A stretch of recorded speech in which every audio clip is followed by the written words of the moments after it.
Oi, gente! Hoje é quinta-feira, dia de mais um vídeo aqui no canal do Professor Global. Se você ainda não me conhece, eu sou a Priscila Furlaneto Land, sou mestre em Educação, Ensino e Tecnologia, professora e escritora.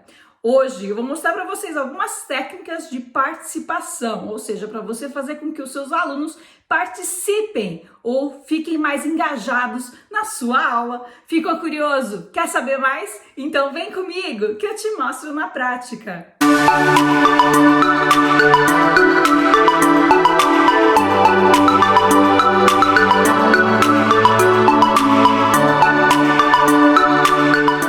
Mas antes da gente começar, eu quero saber, você já faz parte aqui da família do Professor Global? Ainda não? Então não perca a sua chance e faça já a sua inscrição. Clica aqui nessa marca d'água ou mesmo no botão inscreva-se. E um outro recado, se você é professor de língua inglesa, língua portuguesa para estrangeiros ou qualquer outra língua estrangeira, este livro aqui foi escrito para você, O Professor Global e o Ensino da Língua Inglesa, uma visão a partir do pós-método. Ele está à venda nas livrarias Intersaberes e o link para a compra está nas descrições desse vídeo. E aí, como anda a interação dos seus alunos aí na sua sala de aula? Eu não sei para você, mas para mim aqui tem sido uma luta, principalmente depois, da volta às aulas presenciais, depois dessa questão da pandemia aí. Eu não sei realmente o que aconteceu, mas fazer os alunos interagir uns com os outros e também com a gente, com os professores, tem sido realmente bastante difícil. E por isso, eu comecei a investir em algumas pesquisas de técnicas de como fazer com que esses alunos participem mais, como fazer eles ficarem mais soltos e mais engajados na nossa sala de aula. Então vamos lá para o computador que eu vou te mostrar como tudo isso funciona na prática. Muito bem, gente. Então hoje nós vamos fazer essa pergunta para nós mesmos. Como que eu posso fazer o meu aluno participar da aula? Eu acho que esse tema está bem ligado com um dos nossos últimos vídeos sobre a questão da indisciplina, como fazer os nossos alunos se comportarem melhor ali dentro de sala de aula. Então vamos lá. Fazendo só um resumo, o que eu vou mostrar para vocês? Vou mostrar algumas técnicas de participação, 4 especificamente. A primeira, tempo para pensar. A segunda a gente chama de cold call, que eu vou explicar exatamente o que é depois. Comando de voz e movimento, tá? Então vamos lá, sem perder tempo aqui, porque eu sei que o tempo de vocês é escasso e o meu também. Lembrando que se você quiser ter acesso a esse material que eu estou apresentando aqui para vocês hoje, vai lá nas descrições desse vídeo, tem um link já prontinho para você, clica lá e já baixa todo esse material que você vai ter acesso a tudo isso que eu estou mostrando aqui. E lembrando, se você quiser ter acesso a qualquer outro vídeo que já foi apresentado aqui no nosso canal, corre lá no nosso website www.oprofessorglobal.com.br em biblioteca. Então tem uma série lá de materiais bem interessantes para você dar uma olhada e baixar também, tá? Então a primeira técnica é o tempo para pensar. Então geralmente, a gente inicia uma aula fazendo perguntas, elas são bem importantes para fazer com que os nossos alunos pensem a respeito daquilo que a gente vai falar naquele dia, naquela aula. Então, a primeira coisa que você tem que fazer é perguntar, Crie perguntas e perguntas que não sejam respostas de sim ou não. Perguntas que realmente eles tenham, perguntas que a gente chama de perguntas abertas, que eles realmente tenham que pensar, Então, chame atenção para os seus alunos, depois que você fizer a pergunta, e ver quantas pessoas querem responder aquela pergunta, vamos contar quantas pessoas levantaram a mão. Ao invés de você já chamar uma pessoa que levantou a mão, se prepare para fazer os alunos prestarem atenção na quantidade de mãos levantadas. Por quê? Porque isso mostra para eles que você tem uma expectativa na sua aula, e a expectativa é que todos levantem a mão, que todos participem.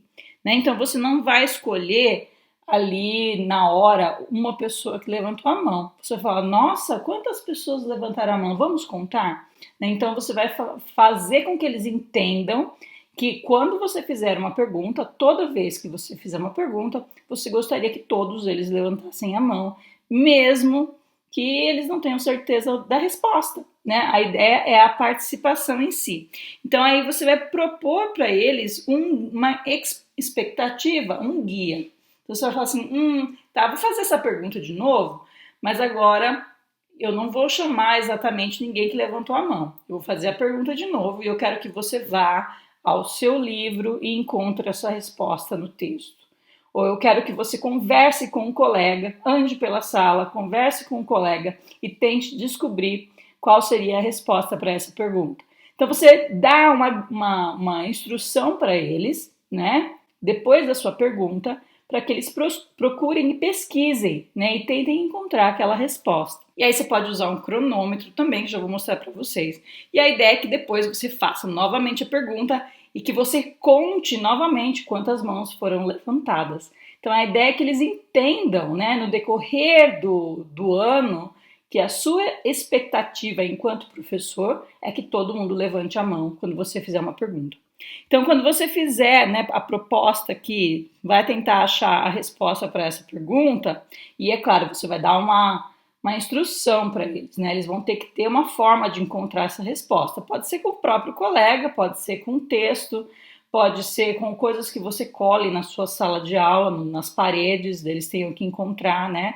Enfim, eles têm que ter, né, uma forma ali para tentar encontrar essa resposta e para poder então participar. E aí você pode pôr um cronômetro, você fala assim, eu vou dar para vocês 3 minutos para que você tente encontrar a resposta para essa pergunta.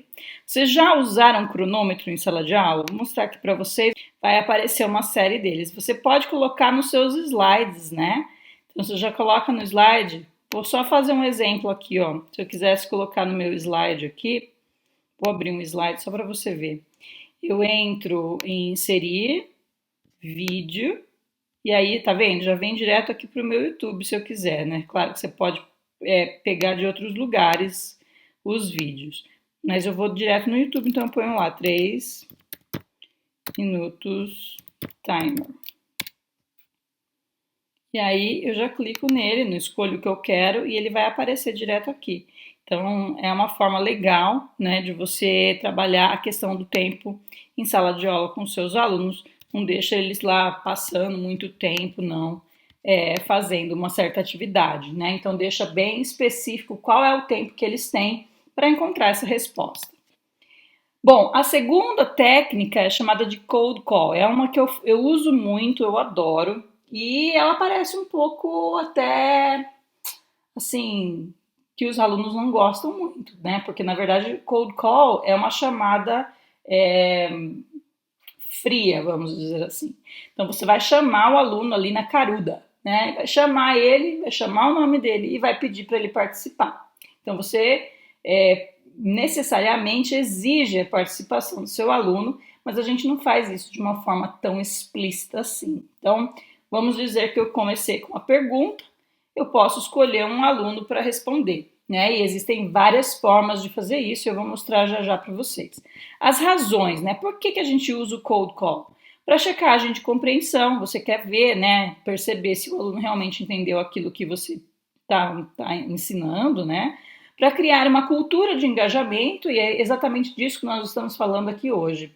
Então, o engajamento tem muito a ver com o próprio professor, como que ele o que ele faz na sala de aula dele, né? Então, se você não mostra para os seus alunos que você tem uma certa expectativa de participação, isso nunca vai acontecer, essa participação dos alunos não vai acontecer nunca mesmo.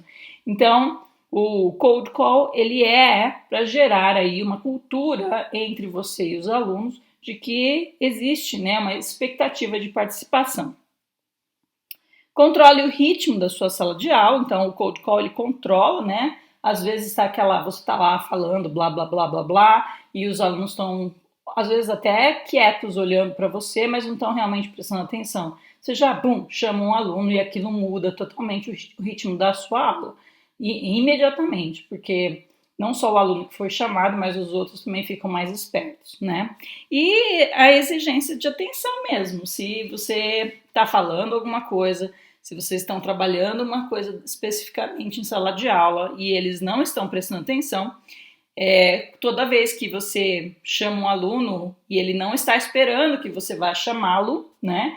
Então ele sabe que isso pode acontecer a qualquer momento, a qualquer hora. Então mostra, né, que você está exigindo o tempo todo a atenção desse aluno quando você estiver lá na frente explicando alguma coisa. Mas como que a gente usa, né, essa técnica cold call? Então eu uso muito essa primeira técnica, que é a técnica dos palitinhos. Eu já falei aqui para vocês e se vocês forem na minha sala de aula, vocês vão ver. Eu tenho hoje, né, atualmente 8 turmas e então eu tenho 8 copinhos e em cada copinho eu tenho os palitinhos de sorvete com o nome dos meus alunos. E aí, né, quando eu começo a aula, eu pego o copinho lá da minha turma e eu sorteio. Quando eu quero fazer perguntas, eu pego um palitinho, falo o nome e aquela pessoa tem que me responder, né, a pergunta, ou enfim, qualquer coisa que a gente está conversando, uma discussão. Às vezes eles falam, eu não sei, e aí eu tenho também a resposta. Eu não sei, não é resposta, você vai descobrir então. Vou te dar 1 minuto para você pensar, vou para outro aluno e volto para aquele. Eu sempre volto para aquele aluno que não conseguiu responder ou que não quis responder, porque para mostrar que realmente a participação é uma exigência minha enquanto professora em sala de aula, né? A gente também pode utilizar na mesma ideia a roleta. Vocês já viram isso? É tão legal.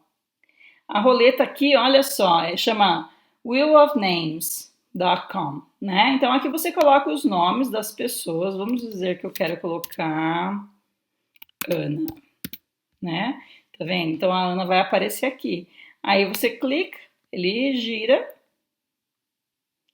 e cai no nome de uma determinada pessoa. Que caiu exatamente na Ana, né, que eu acabei de colocar. Então, no caso, é a Ana que vai responder a pergunta. Então, e aí você pode remover ela ou você pode deixar ela ali. Eu nunca removo os alunos, eu deixo ali, porque eles sabem que eles podem ser chamados mais de uma vez na aula, então eles ficam bem espertos.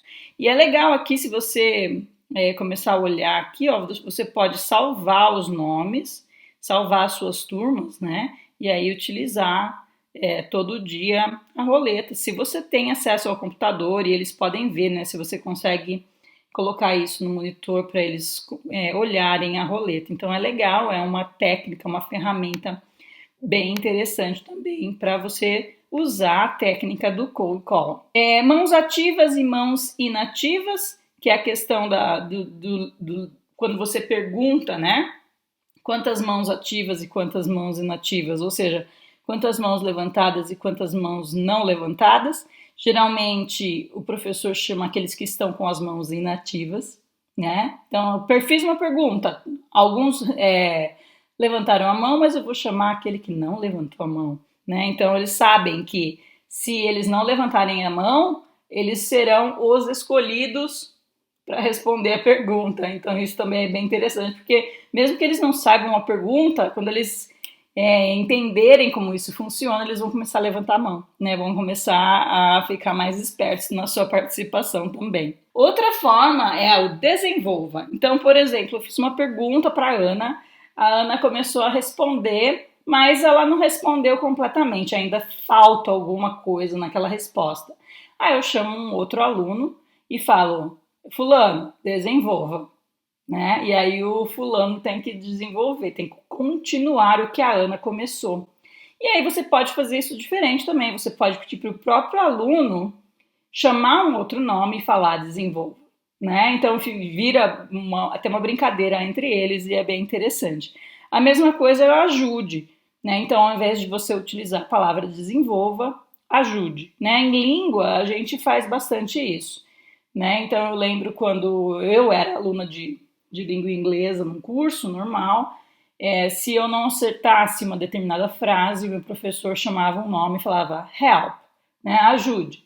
Aí aquela pessoa ajudava e aí voltava para mim, para eu poder repetir a mesma frase, a frase que eu não tinha conseguido responder ou falar corretamente, né? Então, o ajude é também bem interessante, mas o ajude tem essa coisa mais específica de você voltar para o aluno, né? Então, você fala assim, eu não sei. Ah, você não sabe? Então vou te dar um minuto para pensar. Aí chama outro nome. Fulano, ajude.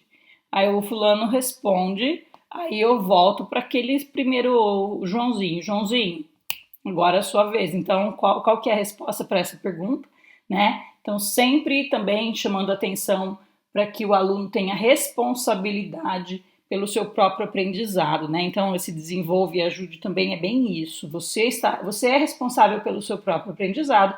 Se você não sabe, você tem a obrigação de descobrir, né?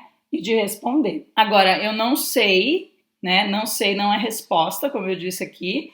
Então, muitas vezes você vai ouvir isso na questão da participação, quando principalmente você estiver exigindo a participação deles.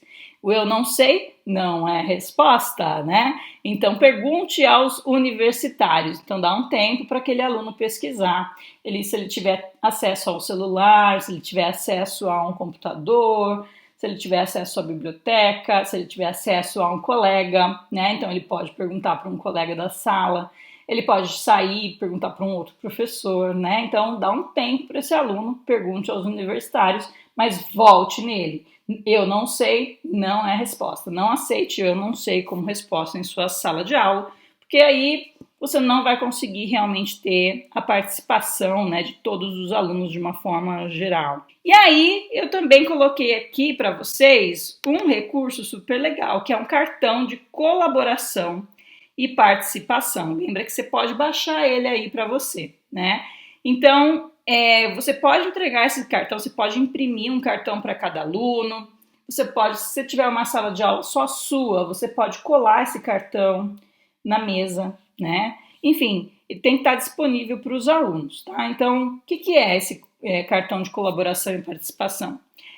São expectativas de quando vocês estiverem discutindo alguma coisa, né? Como que eles devem participar dessa discussão? Olha lá, participe da aula. Compartilhe suas ideias e opiniões com o professor e os colegas, né? Escute com atenção as ideias e opiniões dos seus colegas. Use frases para perguntar, expressar ideias e opiniões. Então, essa parte é bem legal porque dá ideias para eles de como utilizar a língua quando eles estiverem discutindo alguma coisa. Eu observei que, na minha opinião, e até mesmo fazer uma pergunta, você tem uma ideia ou uma opinião diferente a respeito disso, né? Então, use frases para esclarecer ou adicionar informações. Então, adicionando ao que o fulano disse, né, blá, blá, blá, blá, blá. Além disso, eu aprendi que, né, então, olha lá, usar o além disso, né, para esclarecer ou adicionar, né, na verdade, nesse caso, adicionar uma informação. Eu entendi que você disse blá, blá, blá, é isso mesmo, né, chamando atenção para uma determinada informação que outra pessoa falou. Achei interessante o que você disse, não tinha pensado nisso. Então, são formas, a gente está dando aqui ferramentas para os nossos alunos para que eles possam, né, participar da aula, né, que eles possam colaborar e participar da aula, utilizando também uma linguagem própria, né. Hoje em dia, principalmente com a questão das mídias, né, das redes sociais, é muito fácil a gente concordar ou discordar das pessoas, principalmente discordar, né? Mas aí esse discordar geralmente ele não tem argumento, ele não tem, vira uma briga ali por si só, né? Então é legal a gente ensinar aos nossos alunos que existe uma forma correta da gente discordar quando a gente, né, realmente não concorda com a ideia do outro. A gente pode sim discordar, mas existe uma forma de fazer isso, não criar uma briga sem argumentos e, enfim, brigar por brigar, né? Mas utilizar a linguagem como, né, um amigo aí para te auxiliar nessa situação de quando você não, né, realmente não concorda com alguma coisa. E que não concordar é ok e que a gente também precisa respeitar, né, a opinião dos outros. Próximo use frases para concordar ou discordar. É exatamente isso que a gente estava falando. Eu concordo com, eu também penso que, né? Então, eu não concordo porque esse é um ponto interessante, porém, né? Então, formas de concordar ou discordar. E cite evidências para justificar ou argumentar. Isso eu acho super importante, que é justamente o que eu acabei de falar aqui, né? Muitas vezes você não concorda com a pessoa, mas você não tem argumentos, né?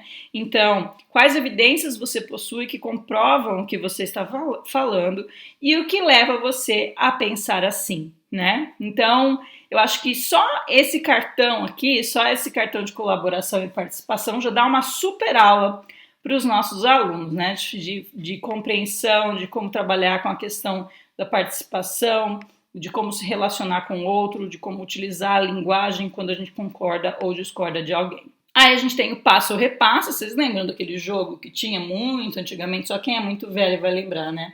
Que acho que quem apresentava era no SBT, né? Era o Gugu no começo, né? Depois foi mudando, mas enfim, mais ou menos aquilo. Você faz a pergunta, o aluno fala passa, aí e ele fala o nome para quem ele passa, né? Passo para a Ana. Aí a Ana responde ou a Ana repassa e ela pode repassar para um outro aluno. Mas lembra que quando finalmente um aluno responder, aqueles alunos que não responderam precisam necessariamente responder a pergunta. Você volta a pergunta para eles, eles respondam. Mesmo que fique repetitivo, a ideia é que eles entendam, né, qual foi realmente a resposta daquela pergunta que eles não souberam responder. E uma resposta em uníssono também é sempre bem legal, gente. Então, às vezes, ao invés de chamar um aluno, você chama a sala toda. Então, você falou alguma coisa bem específica que você quer que eles memorizem, e aí você pede. Então, agora todo mundo vai repetir isso. Vamos ler essa frase comigo de novo? E aí todo mundo repete. Então, também dá uma mudada, eleva a energia da sala de aula e é claro, você não vai fazer isso o tempo todo, mas tem que ser uma coisa que eles não estão esperando. Então, o professor pede, né, imediatamente que os alunos falem uma palavra, uma determinada expressão, ou leiam, né, uma determinada frase, um determinado parágrafo, todos juntos. Isso também chama bastante atenção e também é uma questão de participação. E isso vai muito ao encontro dessa questão do comando de voz. Então, crie e use um comando de voz para dar ritmo na sua aula, chamar a atenção dos alunos e elevar a energia e o engajamento dos alunos. Então, quando você for pedir para eles lerem juntos, em uníssono, você pode começar antes disso usando um comando de voz. Eu tenho um que eu usava muito com meus alunos do ensino fundamental. Hoje em dia eu não uso com os meus alunos do ensino médio, mas era whoop, whoop, e eles falavam sim, sim. Então, toda vez que eu falasse whoop, whoop, sim, sim, eles prestavam atenção em mim, eles olhavam imediatamente, ficavam em silêncio olhando para mim, porque sabiam que alguma coisa vinha dali. Ou eu ia pedir para eles falarem alguma coisa em uníssono, ou eu ia pedir para eles cantarem uma música, ou eu ia chamar um aluno especificamente, ou eu ia dar um recado e eu precisava do silêncio, né? Então, o comando de voz é bem importante. E eu coloquei alguns exemplos, né? O tan, tan, tan, e aí os alunos falam tan, tan, né? Pode ser com as palmas, né? Então, isso é um comando de voz bem simples e é uma forma de chamar a atenção deles bem fácil. O up, up, que é o meu, né? O up, up, eles falam sim, sim. E se você está me ouvindo, bata uma palma. Quem saber a resposta, bata 2 palmas, né? Isso acontece bastante com professores aqui, é bem interessante, é bem legal e também faz com que os alunos fiquem bem espertos no decorrer da aula. E quem acertou quando você está corrigindo alguma coisa, né? Quem acertou, grite viva, né? Então fazia muito isso com os alunos do ensino fundamental também, eles adoravam na correção da matemática, quando estava ensinando matemática. E aí, se eles acertavam, né, aquela determinada conta, ou sei lá o que a gente estava fazendo, eles gritavam viva. Então, cria aí um comando de voz para você, que você vai ver como muda a energia e a participação da sua sala de aula. E por fim, a questão do movimento. Vocês sabem que eu trabalho muito com a questão do movimento, estou sempre aqui falando dele para vocês. Coloquei até um vídeo, se você clicar aqui em movimento, vai para um vídeo meu do YouTube, onde eu falo, né, das inteligências múltiplas. E uma delas, né, é a inteligência corporal, né? Então, sinestésica. Então, vai lá, clica aqui e dá uma assistida, porque é bem interessante. Então, tem também várias ideias de como você usar o movimento na sua sala de aula. Mas eu coloquei aqui algumas ideias para vocês. Então, a atividade dos 4 cantos, que é quando você quer fazer uma enquete com seus alunos, né? Por exemplo, dá um exemplo bem simples, né?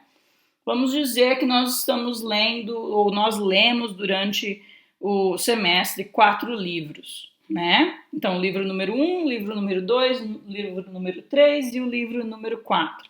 Então, eu falo, quem gostou do livro número 1, venha para esse canto, eu aponto, né, o canto esquerdo, por exemplo.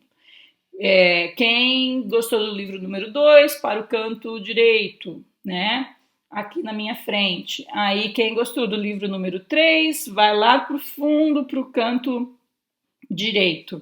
E quem gostou do livro número 4, vai para o outro canto do fundo, né? O canto esquerdo. Enfim, você cria os 4 cantos na sua sala e cada canto representa uma coisa. Nesse caso aqui, como eu estou te dando exemplo, são os livros. E os alunos vão andar e vão mostrar, né? Qual livro que eles gostaram mais. E aí, visualmente, o professor já sabe qual livro fez mais sucesso. E é claro, você pode pedir para para que os integrantes daquele canto conversem por que eles gostaram, ou o que vocês gostaram mais desse livro, o que vocês gostaram menos desse livro. E aí depois você abre, né, uma discussão para que todo mundo entenda o que gostaram e o que não gostaram de cada um dos livros, por exemplo. Então, a atividade dos 4 cantos é bem interessante e dá para você utilizar de formas muito diferentes, independentemente do que você ensine, né, com qualquer uma das disciplinas aí. A próxima é encontre um par com. Então, você está fazendo uma atividade, você quer que eles pratiquem alguma coisa em dupla, você quer que eles memorizem, ou você quer que eles façam perguntas e respostas um para o outro, ou você quer que eles encontrem resposta, né? Então, que eles apenas discutam um determinado problema e tentem encontrar uma resposta, né, para aquela pergunta que você fez, que você lançou. Então, você pode falar, você usa o seu comando de voz, no meu caso eu falava whoop, whoop, e eles sim, sim, encontra um par com um sapato da mesma cor que o seu, né, ou com a camiseta da mesma cor que a sua. Eu usava, na minha sala eu tinha, com o ensino fundamental, eu tinha almofadas nas carteiras deles, e cada almofada tinha uma cor. Então eu usava as almofadas, eu falava assim, whoop, whoop, eles sim, sim, levante a sua almofada e encontre um par com a mesma cor. Então eles encontravam o par da mesma cor. Às vezes eu mudava, às vezes eu falava whoop, whoop, sim, sim, levante a sua almofada e encontre um par. Aí eu falava verde encontra amarelo, azul encontra roxo, né? Então eu mudava para que eles não ficassem ali sempre com as mesmas duplas. E eu mudava as almofadas das carteiras às vezes também. Enfim, é uma forma de você fazer eles criarem os pares e não ficar sempre com a mesma pessoa, né? Então eles têm que encontrar uma pessoa com aquela determinada característica que você pediu, né? Outra forma é encontre a parte que falta, quebra-cabeça. Nossa, com quebra-cabeça dá pra gente trabalhar muito, né, interação. Então, às vezes, se você está trabalhando matemática, por exemplo, uma pessoa tem, por exemplo, a continha de mais, estou pensando aqui no primeiro ano, né, do ensino médio. Do ensino médio não, do ensino fundamental. Então, tem lá, uma pessoa tem 2 mais 2 e a outra pessoa tem a resposta, 4. Então, eles têm que andar pela sala e encontrar, né, quem que tem a conta que dá a minha resposta, né? Então, isso seria uma das ideias. A mesma coisa você pode fazer com textos. Então, alguém tem um começo, a outra pessoa tem um meio e a outra pessoa tem o fim de um texto. Então, eles precisam ir lendo os parágrafos com os colegas até encontrar e ver se eles conseguem montar um texto inteiro, que é o mesmo texto, né? Que faça sentido com os colegas. Isso eles podem andar e ir procurando os colegas e tentar montar o quebra-cabeça, ou você pode também sentar, né, fazer com que eles sentem em grupos. E aí, no grupo, por exemplo, para trabalhar com texto, você dá um pedaço do texto para cada aluno lê um pedaço e aí eles tentam montar o quebra-cabeça, né? Eles falam a parte que leram e tentam montar. Então, assim, muito, muito interativo, muito legal, eles gostam. E também tem bastante movimento aí. se você quiser que eles andem pela sala. O próximo é caça a resposta, procure pela sala, que é teoricamente a mesma coisa, mas a ideia aqui é que você coloque essa resposta pela sala em algum lugar. Então, muitas vezes quando a gente está trabalhando livros, né, no ensino fundamental, então eu coloco algumas partes do livro que eu vou trabalhar, né, nas paredes da sala. Então eu espalho por toda a sala. E aí eu tenho algumas perguntas e esses alunos precisam realmente levantar, ler cada uma das partes que estão na parede e tentar encontrar as respostas, né? Como se fosse um caça ao tesouro, mas nesse caso é o caça a determinada pergunta que você fez para eles. Então é bem legal, às vezes leva um pouco mais de tempo, dependendo do que você for fazer, mas é bem interessante e cria um movimento, cria interação também. Agora, crie uma sequência explicativa de movimentos. Então, essa é uma outra forma. Eu usava muito com o ensino fundamental. Ensino médio, eu não sei se dá muito certo. Eu acho que eles têm mais vergonha de fazer, mas nada impede, né? Que você tente. Então, por exemplo, a gente ia trabalhar ciências, né? O ciclo da borboleta. Então, eles faziam todo o ciclo, né? O movimento do ciclo. Eles criavam gestos para lembrar cada uma das etapas do ciclo.